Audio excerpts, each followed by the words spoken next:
Hi, welcome back. On this episode, we're going to be removing and reinstalling a transmission on a 2003 GMC Sierra four-wheel drive.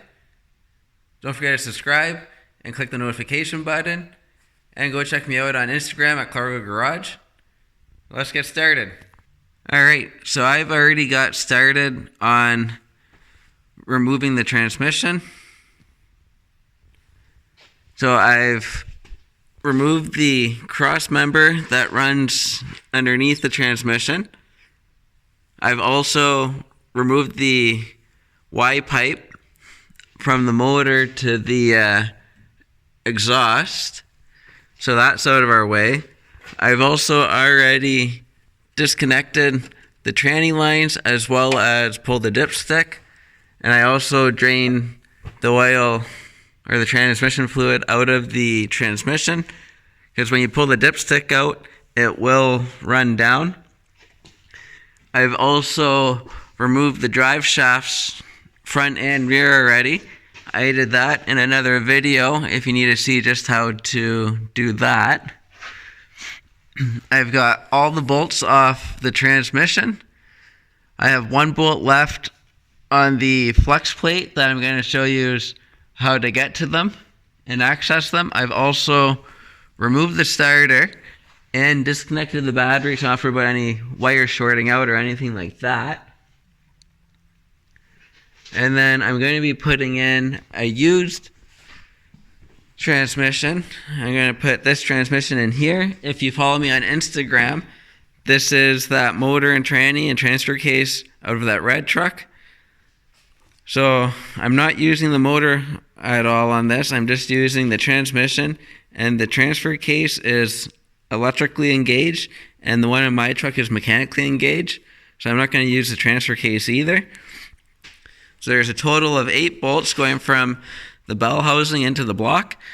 So there's 1 down low, 2, 3, and then there's one kind of right behind here, 4. You can see it. And then you have 5. None of these motors have one here, even though the bell housing is machined for it. So you skip that one.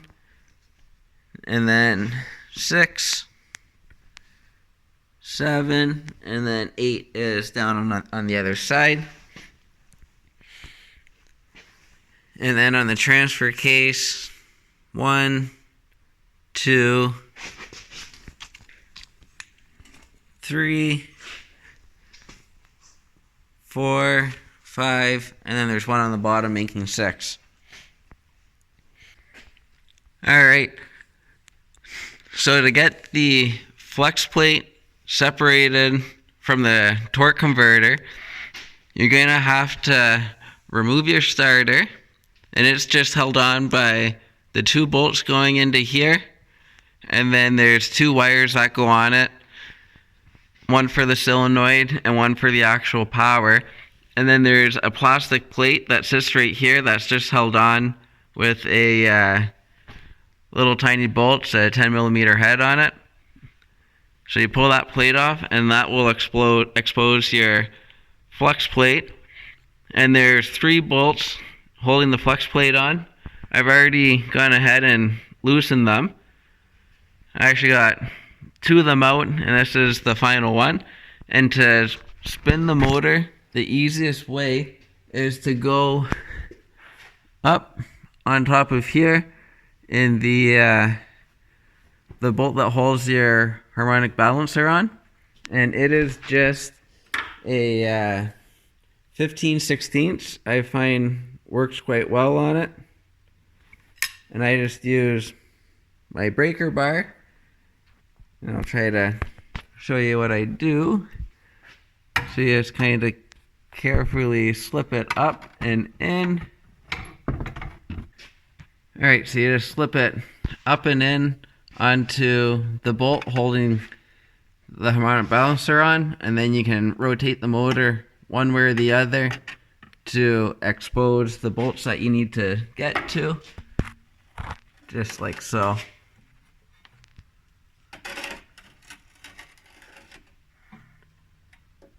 So once I take this one out, that's the last one.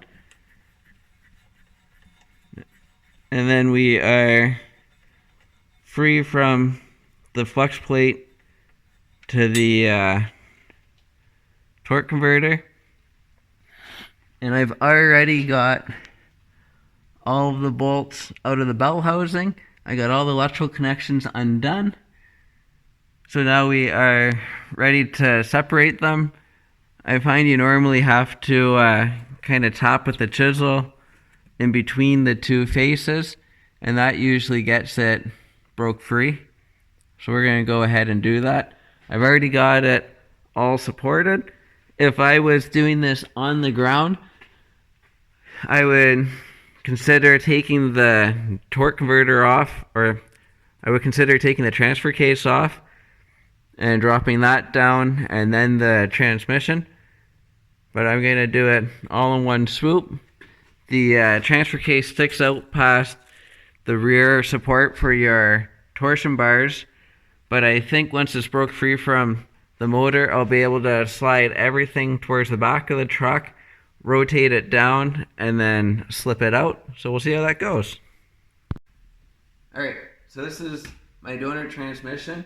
It's out of a 2000 or 2002 GMC Sierra. So I pulled the complete motor, tranny, and transfer case. The whole reason I pulled it, it's the motor has 311,000 kilometers on it, which is pretty high mileage. So I wasn't really planning on doing anything with the motor, but the transmission was rebuilt a year or two before the truck got pulled off the road.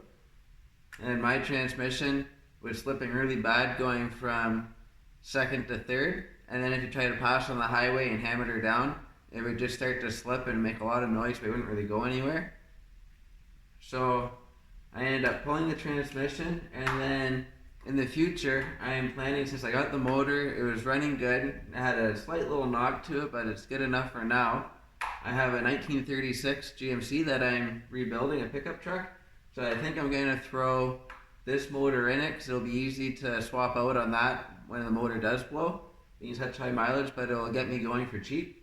And then I'm going to put, my plan is a T56 6-speed trans behind it, but I'll take whatever I can find for a good price, so it may be a 4 or 5 speed and then upgrade later. But that's kind of the plan with what's going on with the motor in the future. But yeah, so my transmission, it was slipping real bad. I actually pulled the fluid out. I saw some in a cup. I'll show you guys. It was black, black, black and burnt, which I wasn't surprised. So this is the tranny fluid out of my transmission. As you can see, it's pretty dark. It looks almost more like motor oil than anything. It was definitely burnt, which I wasn't surprised on at all because it was slipping so much. It's been giving me trouble for the last 2 years, year and a half. And then, so I've been babying it, and once I got this transmission, I started driving it a little more normal and aggressive, which probably led to it dying when it did. The truck was still moving under its own power. First and second gear worked fine. It was just the third and fourth that were giving trouble. But it was at the point where I didn't trust it anymore. I didn't rely on it for towing anything. I'd borrow my dad's truck. So it was time to change it.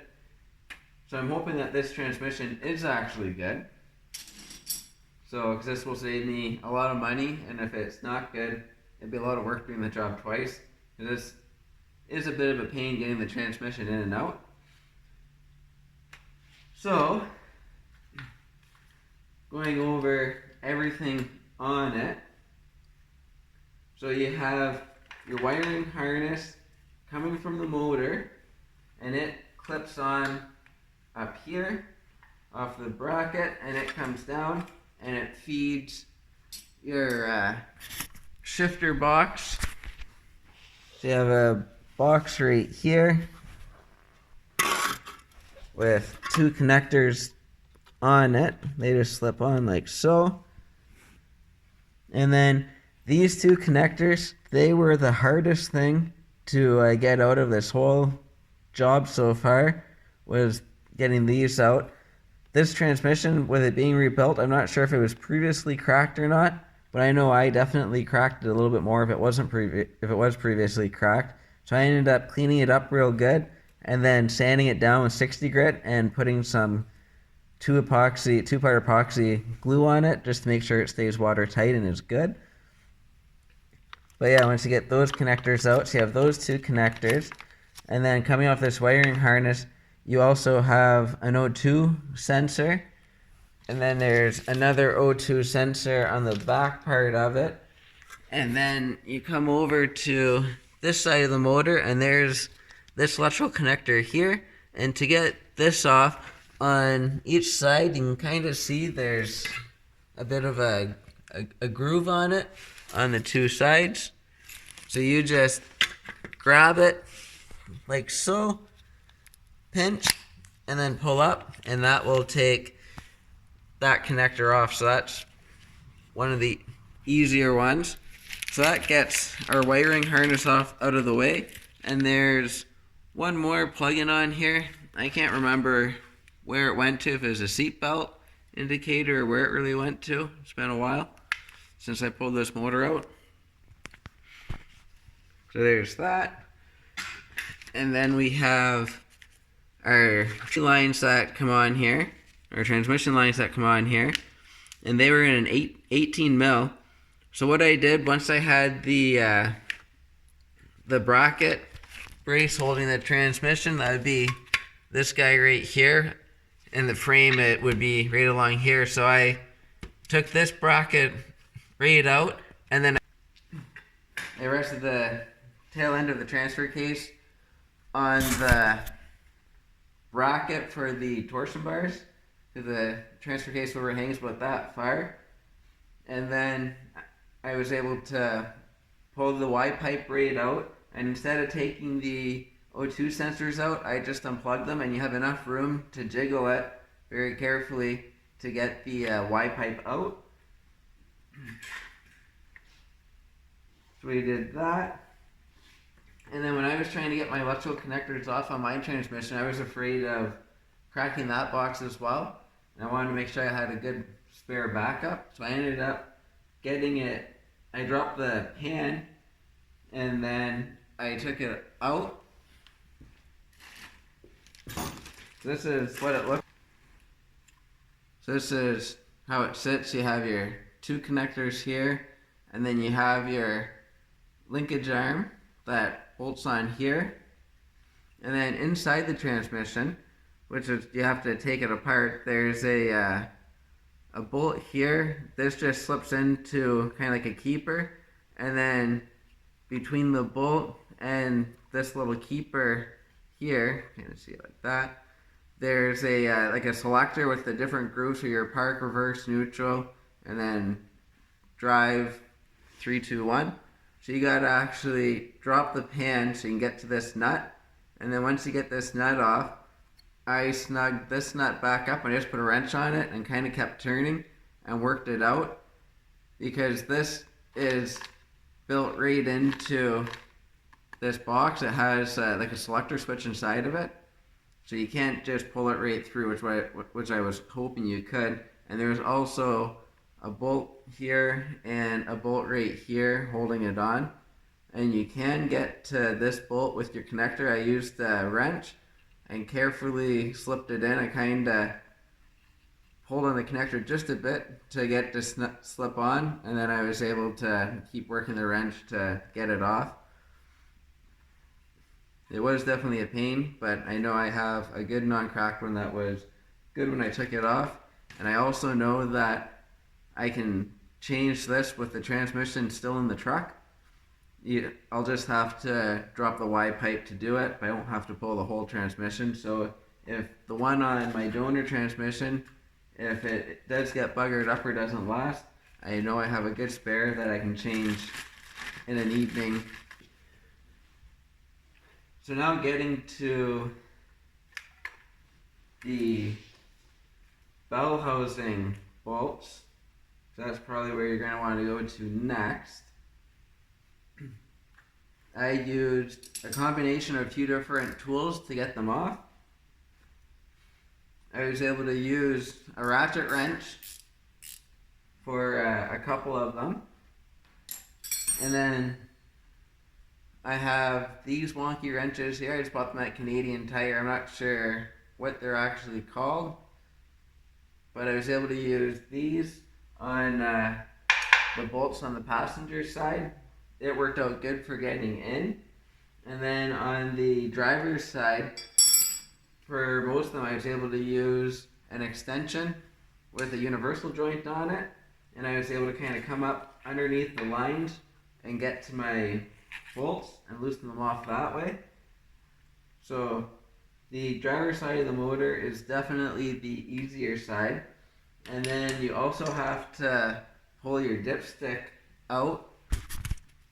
The tube, you have to pull that out because it gets in the way. You can't fit your hand up and in behind to get the top tranny bolt, and you can't get it from the driver's side of the vehicle. You have to come from the passenger side. But on my truck and on the donor transmission, it was very tight, so I took a chisel and I just put it right up in there, just kind of like that. So it was just kind of in the wedge there, and then just tapped it up nice and gently with a small little ball peen hammer, and it pulled the dipstick out, which was perfect.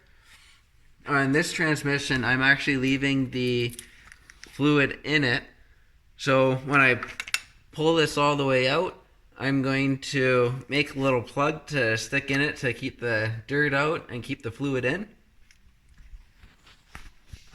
But on the one on my truck, I just, there's a drain hole on the bottom of the pan, so I just pulled the plug out for that and drained it. I did have trouble getting the plug out. It stripped right away, no matter what I tried. So I ended up just using a chisel on the outer surface of it and just kind of tapped, and it took a bit, but I was able to get to break free that way. So if you run in the same situation, just make sure your chisel's nice and sharp so it digs in. I didn't go on the head part itself. I went on the further out, so it gives you a little more torque to get it off, and you're not buggering up the actual bolt head any more than it already is if you're going to the chisel trick. And then the bell housing studs, they are a 15 mil that actually holds onto the bell housing onto the block, and then a couple of the studs have a 13 mil headed nut on the outside of it, and this nut will hold on a couple of clamps.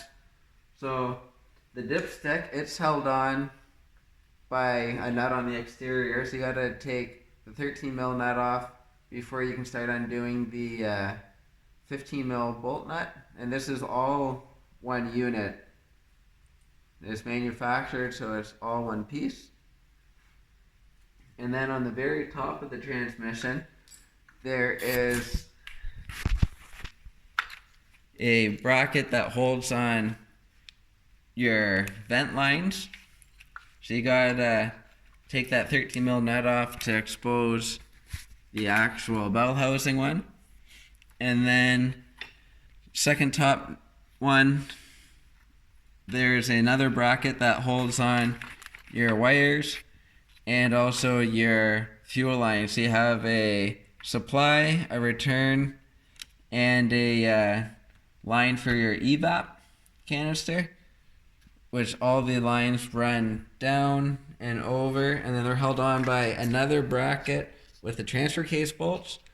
So you're gonna have to take those bolts off or undo the connectors holding your lines and that kind of stuff on, which is what I ended up doing. But on this one, I already got all the bolts out except for one on the top of the transfer case and of the bell housing to get this ready to separate. So you'll have those lines as well. So once you have all those bolts out, your fuel lines are free, your vent lines are free, we've already disconnected our electrical lines, so those are all free. And then in the truck you'll already have your dipstick out as it gets in the way. And it was a little bit tricky getting that out. I kind of raised and lowered the end of the transmission until I was able to find the sweet spot to get to pull out. And then before you can get the dipstick out, you got to get your transmission lines out of the way as well. I was able to just loosen them off from the transmission, and with the tail end sitting on that support for the torsion bars, it gave me enough room to jiggle and move the transmission lines out of the way and get the dipstick out, or the dipstick holder out. It was a bit of a pain, but I was able to do it. So when I did this in the truck, I got all the top bolts out and I left the 2 easy bolts on the side in, but just loose while I was working on everything else. Reason I left the top one in here, because the way sitting on the floor is easier for me to reach this one.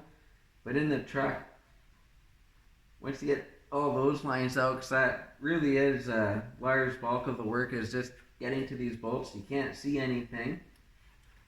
And then if you're feeling with your hand, because I pulled one of these motors out before, and you can't really see, and I was feeling, and I ended up taking this bolt off one time, but this just actually is a ground. It's your main ground for your motor, plus you have the couple of sensors on the back of your engine that are also ground on that same spot. So when you feel up above the bell housing, that bolt, it stays in. It's just all the other bolt holes that have to come out. And this one is machined, but there's not actually a bolt in it. This is the third or fourth, this would be the fourth motor and tranny that I've dealt with in the last year or two. And all the bell housings are machined for a bolt, but the block is not actually machined or drilled out. So you're not missing one, it's not broken, there's nothing weird about it. That's just how it is. And then once you get this stuff all loosened, if you're doing this job on the ground, it might be, if you're doing this job, you might want to take the transfer case off. You might not want to leave it on the transmission. If you do it that way, it'll definitely be a lot easier getting the transmission in and out. I decided to keep everything together just because I'm hoping that I'll save time without having to fight to get the transfer case back in, because the transfer cases are heavy. But there are only 6 bolts holding it on. They're just kind of a pain to get to. But it's 1 on the very top, 2 on the side, another 2 on the side, and then 1 on the very bottom. And then it will just slip out and then push back in, which we're going to get to that in a little bit. But once you have all this stuff done and the exhaust out of the way and the drive shafts out of the way, and you also got your linkage to deal with too, and there's just a little it's like a little fork almost that goes over the line. I'll show that better when I go to put everything back together.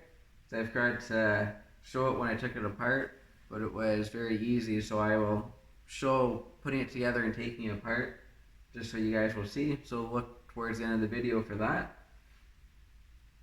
Then the next step is getting the torque converter unbolted from the flex plate. And the only way that I've been able to do it, it looks like on the bottom of the bell housing that there's an access hole. I've never been able to get on the bolts from that bottom access hole. I find the easiest way and the quickest way is to pull your starter right out. And then with the starter out, you're able to spin the motor and access the flywheel bolts.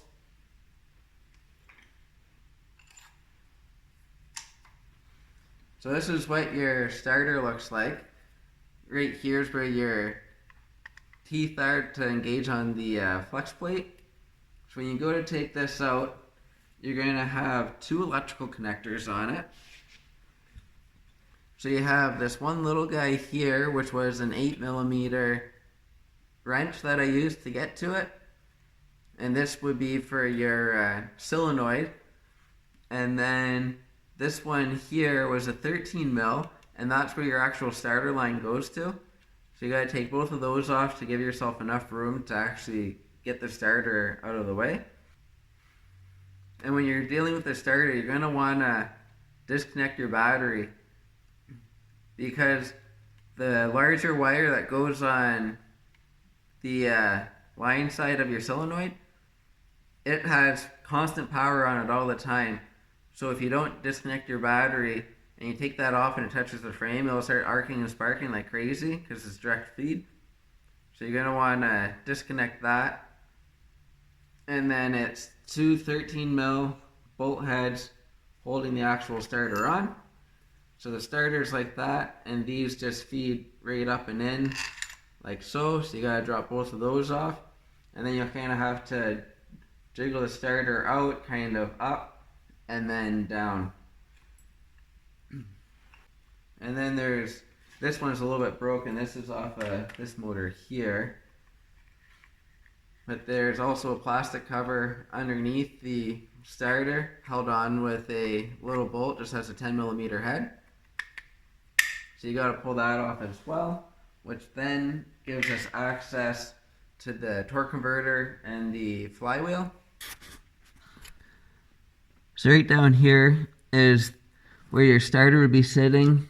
Right here is where it would be mounted, and it'd be going in to your bell housing, hitting your flex plate there. And then there's 3 bolts that hold it on. I've got them all out now, so it's ready to separate. And then you spin the motor from the front, and that's how you get it around to access all the different bolts.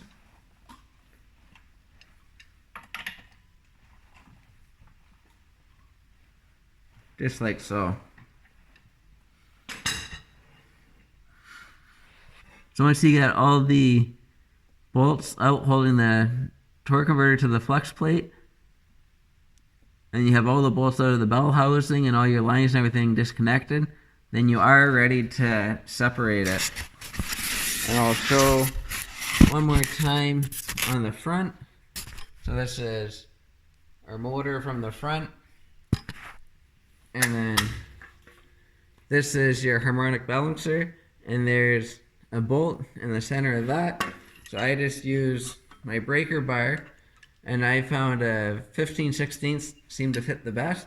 You just get on it from underneath. It's kind of a pain. You'll be kind of coming from straight up, and then you can just spin the motor that way to access your bolts. It spins fairly easy if you have a long handle. That's why I like using the 2-foot breaker bar.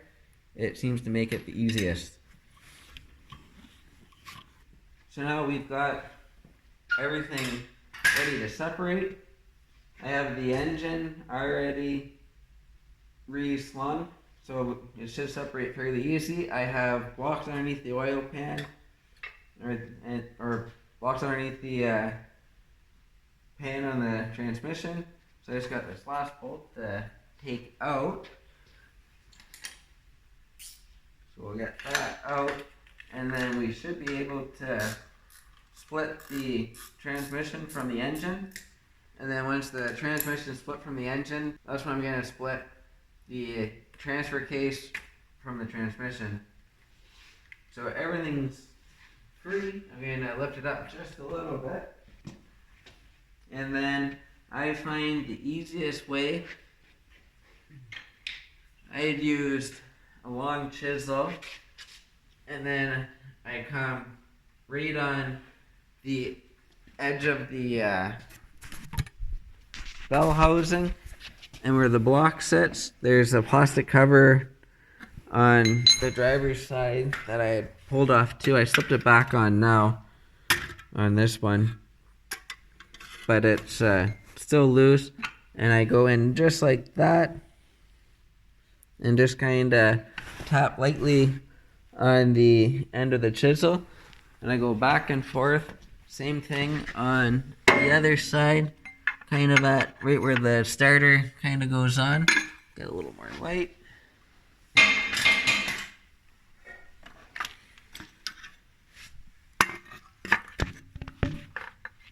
So just kind of up like so. And then just tap. A sharp chisel seems to work the best for it. So we're going to top it off and separate the two. And it's always a good idea to wear safety glasses when you do this.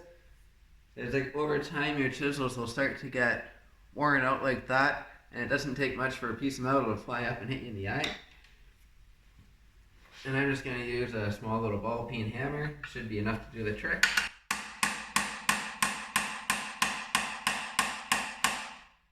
Now I'm just going to go back and forth to get it separated. And it should come pretty easily.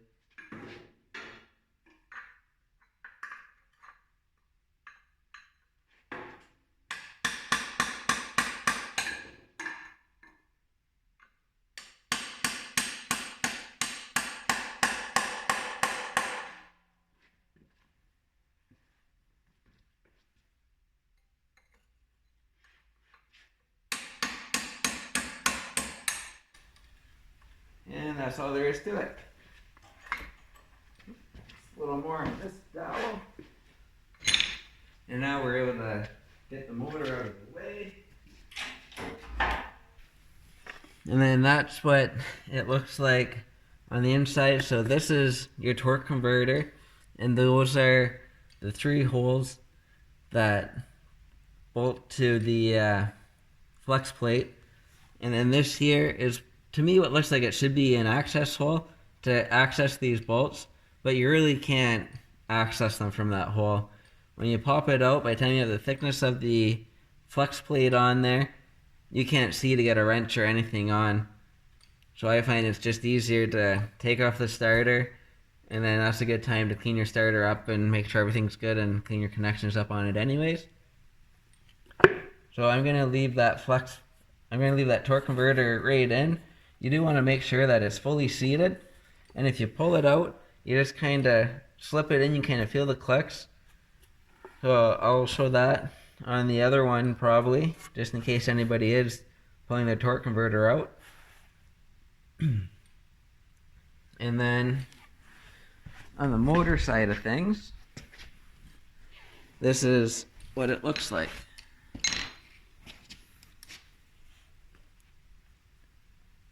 So you got your flex plate, and then you have your 3 holes that bolt on. So you also want to inspect your flex plate for cracks or anything. I had one work van that the flex plate actually broke, and it gave a bit of a vibration, and eventually, but the thing still ran, and then eventually things shifted a little more, and then it wouldn't start anymore, and then that's when the company found out that it was a broken flex plate. But I had been complaining about it for about a month before that, because I heard when it broke and things didn't feel right, but they didn't look into it, and then it ended up leaving me stranded. Luckily I was at home, not out on the road anywhere, which was good. And then one other thing you want to keep conscious of, there is 2 dowel pins. So you can kind of see right there, there's one, and right there. They should stay in your block. If they pull out, that's fine. You just got to hammer them out of the bell housing and then tap them back into your block and make sure there's no burrs or anything on them. Make sure that they slip in properly. Because if you don't have those, you might not get your transmission just right, and it could take out your transmission because it could allow things to move, or things won't be lined up just quite right, and it could take things out. So you want to make sure that you have both dowel pins in, and that also locates your transmission. So once you slip it on that, all your bolt holes and everything should line up perfectly. Alright, now we're going to separate the transfer case from the transmission. We're going to go on the bolts that are closest to the transfer case. We're not going to go on the ones closer to the transmission. We're going to do the transfer case bolts. I have it up in the air just so it's easier to kind of see. I've already separated the good transmission with the other transfer case. I just did it on the ground, so it worked out pretty easy. So transfer case is all separated from the transmission. So I just had it kind of propped up. I did the top bolt last, and I just kind of held it as I undid it and then pulled it out. So it did leak a bunch of training fluid all over the place, so it will be a little bit messy. So hopefully I'll be able to catch a little bit more this time with it being up high. I'm going to do the same thing. I'm going to leave the top bolt for the very last one. I have the transfer case strapped down, so it should be okay, and I have the transmission hanging, so we should be able to get started.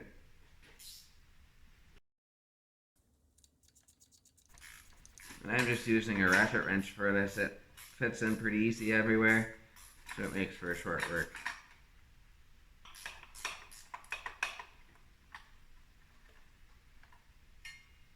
And then we're going to remember that the bracket, this is towards the back, this is towards the front, so the offset goes towards the front when we put it back on, just so we know we don't actually mount it upside down or something like that. It goes that way.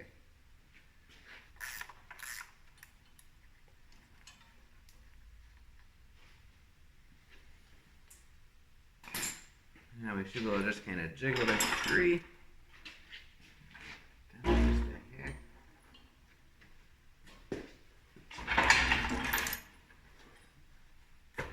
There we go. Just took a little bit of pressure.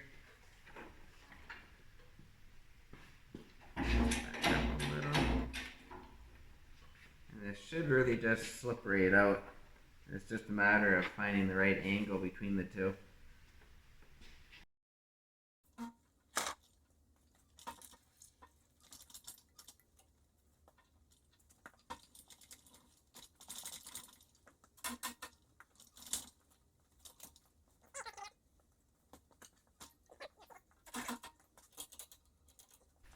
And we are free.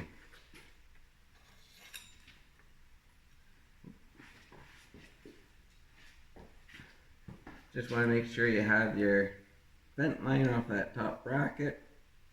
That's the last thing keeping us together here. There we go.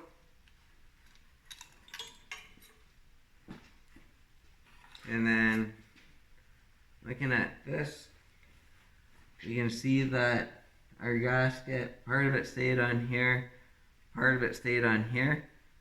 So we're going to make sure that we replace that gasket, because that's no good. And then looking in here again, you can see how much crud and sludge and everything is in there. And even the fluid that's there is very black. It's not healthy looking at all. And then that's the fluid in the other one. It's nice and clean. There's a little bit of sediment, but not too bad.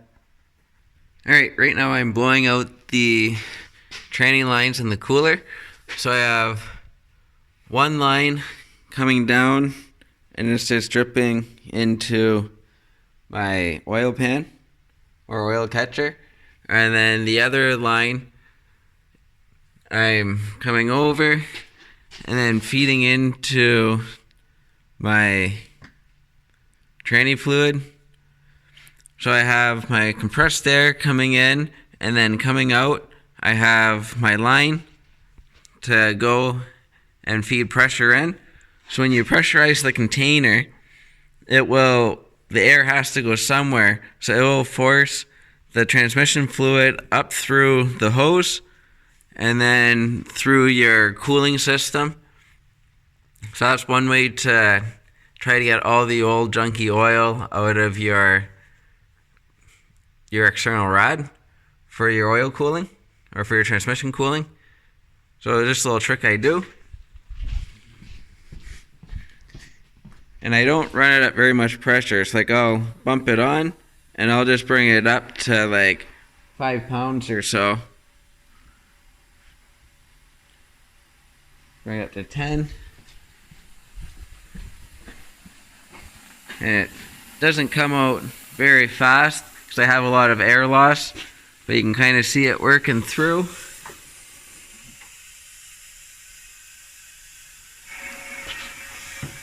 My container's getting close to empty, but I play with it a little bit, and then it ends up coming out there. Keep kind of sucking air.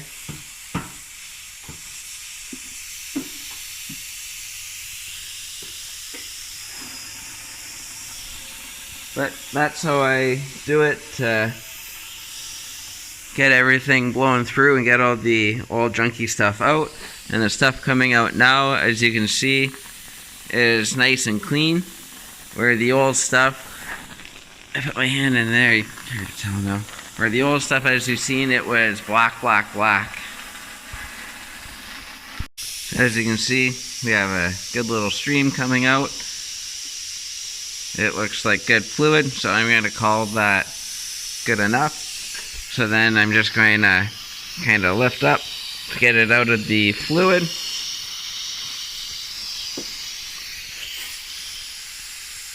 And then we should see some air coming out pretty soon.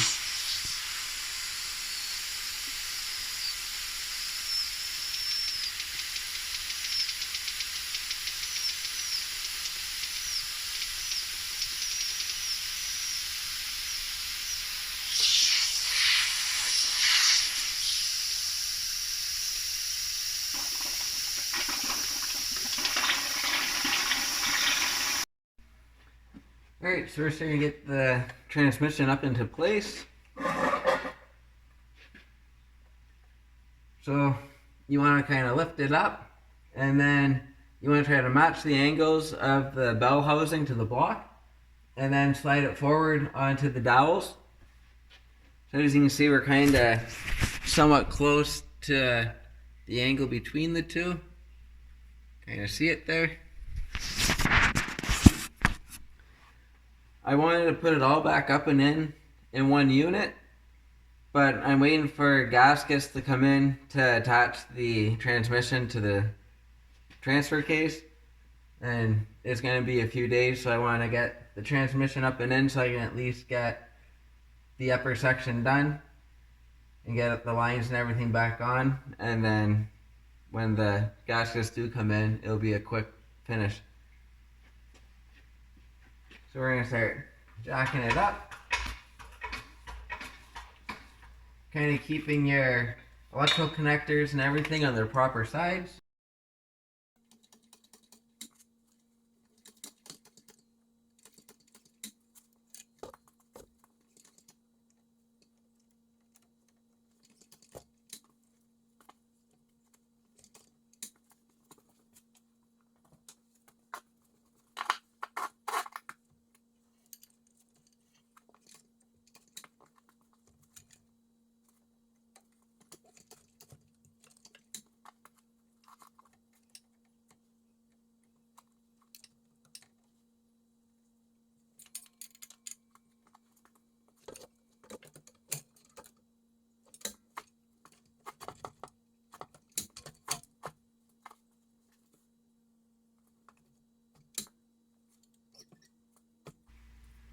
So you want to make sure that you're coming in square to the block and that you're at the right height.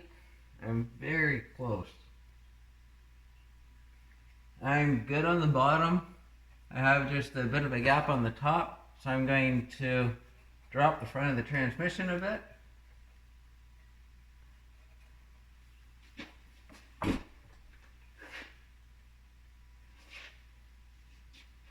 And I'm going to start the two bottom bolts, and then I'll be able to line the upper part up a lot easier.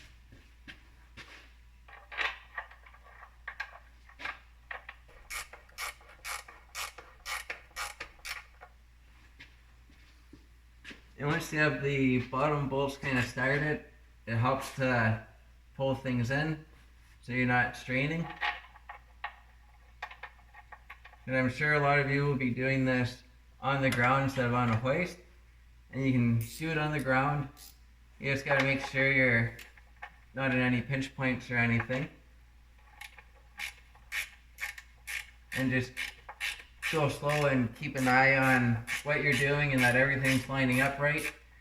If you have to force it, it's a good idea to stop and regroup and make sure that you're not forcing things in ways they're not supposed to be forced.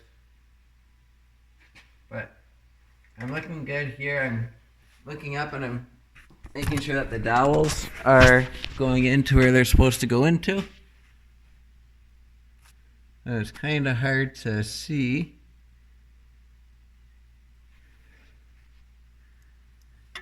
But kind of right where the light is, if I'm able to see.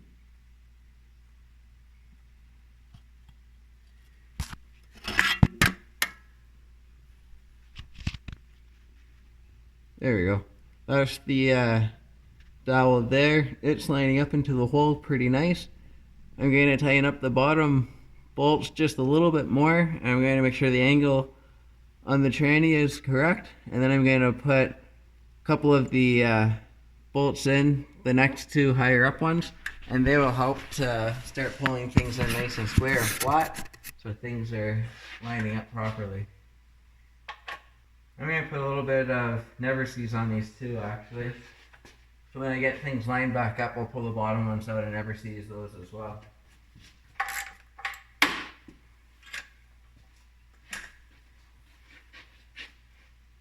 And when you're getting it on, you want to make sure that you go back and forth from side to side. So you pull the transmission straight to the block. So if you do just one side, you might kind of pull it like that, then you might have trouble getting it to line up. So go a little bit back and forth and it will work out pretty good for you.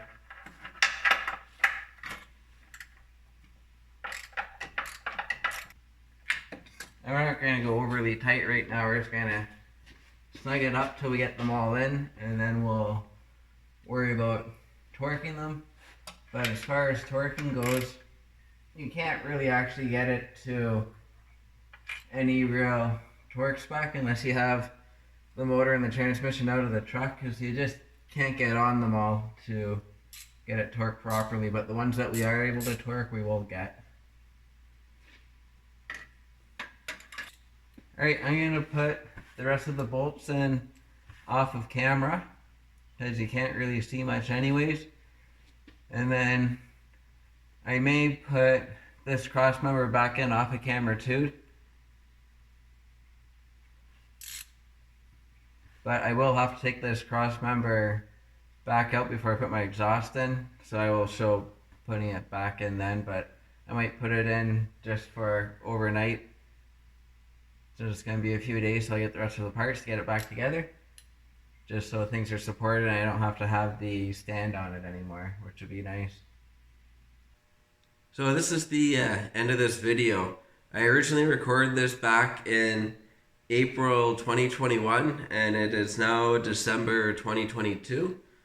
Unfortunately, I wasn't able to finish recording, putting everything back together. We were expecting and we had an early pregnancy and our little one didn't make it, and I wasn't in the mood to finish recording or that kind of stuff, and it's taken me quite a while to get back to this video to finish editing it and to post it. So I'm sorry for the missing footage of getting it all back together, but it has been in the truck since around then and been working good. I just needed to have a quick win and get myself back together. So thanks for watching. Don't forget to subscribe and click the notification button. There's a lot more videos coming up for 2023 and on. Have a great night.